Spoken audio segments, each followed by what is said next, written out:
If you're not willing to go in there and face yourself, you're not gonna find anything. You're gonna live right here on surface, man, right here on surface. So if there is an ending to this world and there is somewhere to go and there's a judgment, you're gonna get there and you might see a chart. And that chart may tell you who the fuck you should have been. And now you get the rest of your life to think about that. Man, I could have lived a much better life if I just would have just suffered a little bit more. If I just would have went in that and realized I had so much more. But fear and the 40% and living here versus living here, being afraid, stop me. Your biggest enemy, the most important conversation you will ever have in your life is the one you have with yourself. You wake up with it, you walk around with it, you go to bed with it, eventually you're gonna act on it, whether you're good or bad. You have to, that's why the whole thing about this book I have, it's about you. It is about you.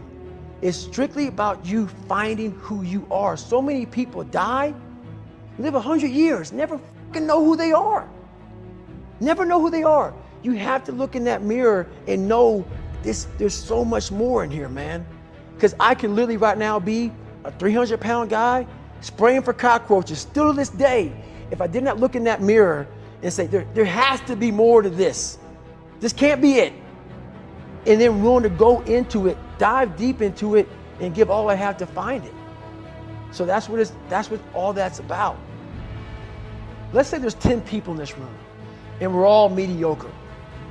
But I'm the best of the mediocre people. I now think I'm great. I'm great.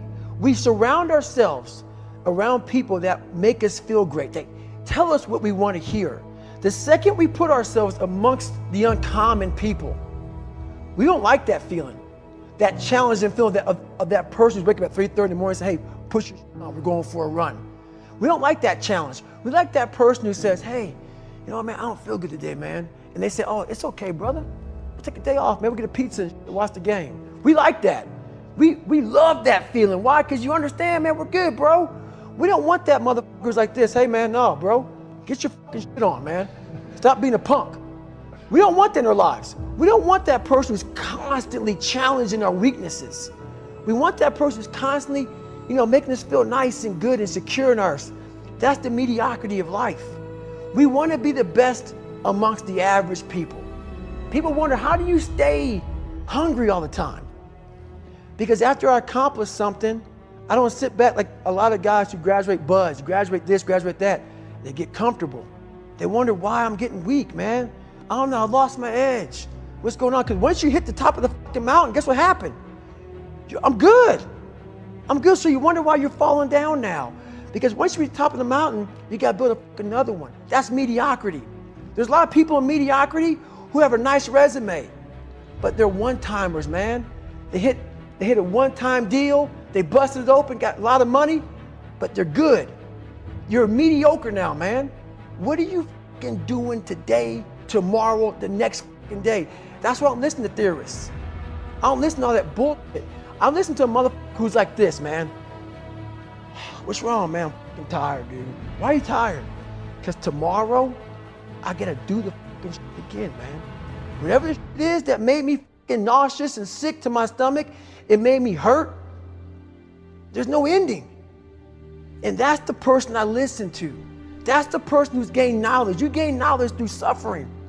And on the other end of suffering is a world that very few have ever seen. It's a beautiful world because that's where you find yourself. You don't find yourself in over here. You find yourself on the other end. Like the 100-mile race I was on, I ran it for 24 hours. I found myself on the other end of that race. That 19 hours, I found, wow, there's a whole nother world out here that I've never even saw. But the world's in your mind.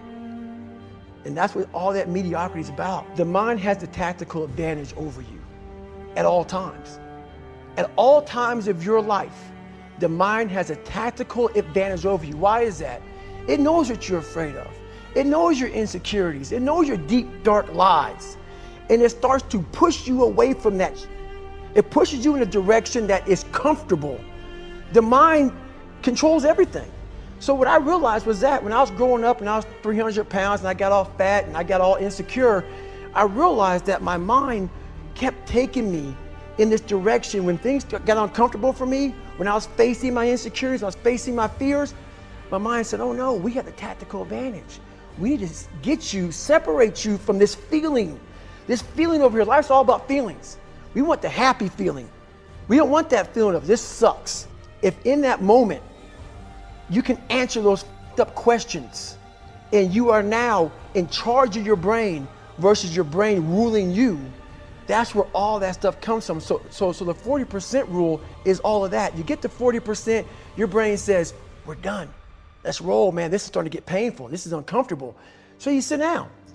You have to figure out ways, and everybody's different. That's how the book kind of talks about, like we all have these things about, 5 steps to this and 4 steps to this. It's a lot more than that.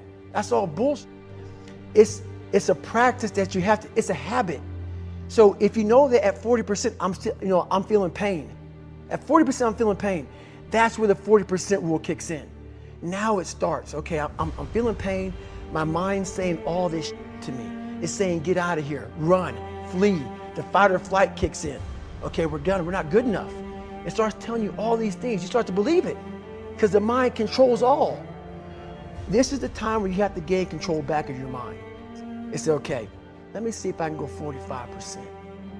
And once you start giving yourself more and more hope and start realizing, okay, the mind starts to be, okay, what are you doing? We're supposed to be going right and you're going left. You start then controlling your mind. Start finding more in yourself. And then it goes from 40% to a lot further than that. But that's the start of it though. Get to the spot where your mind is saying stop. Wherever that is, you gotta get there first. And then that's when that starts to work for you. You gotta control yourself in that moment.